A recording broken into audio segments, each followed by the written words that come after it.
mga besh! Dumating na ang parcel ko, Budolis Life. Magbabayad na naman si Daddy Besh, kaya buksan na natin to. I'm so excited!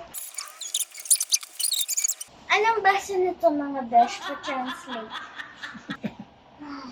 Hello mga besh! Ito na ang binuksan naming parcel. Ay maglalaban kami ni Daddy Besh at kung sinong matalo, siya ay manglilibre sa coffee.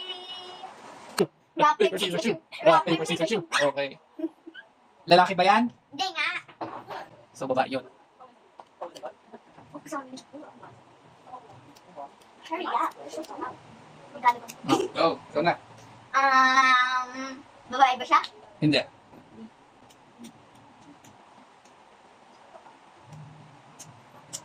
Dilaw ba ang buhok niyan? Hindi. Mali na naman ako. Blue ba ang mata niya? Hindi. Hindi.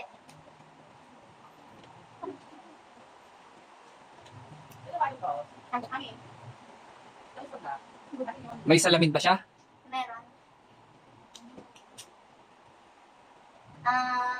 May hat ba siya? Wala. Wala. Ha? May hat wala. May taling ba siya sa mukha? May taling sa may dito? Freckles? Taling. Mole. Wala. May salamin ba siya? Wala. Wala. Oh, May hat ba siya? wala. Si Saran ba yan? Tingin. Ako naman nagtatanong. I win! I win! Mga besh, tapos na ang game. Natalo tayo ni Daddy Besh, pero okay lang yun. Babawi tayo sa next game. And hindi pwede na palagi tayo natatalo. Laban lang sa buhay. And that's all for today's vlog, mga besh. I hope you enjoy it. Bye!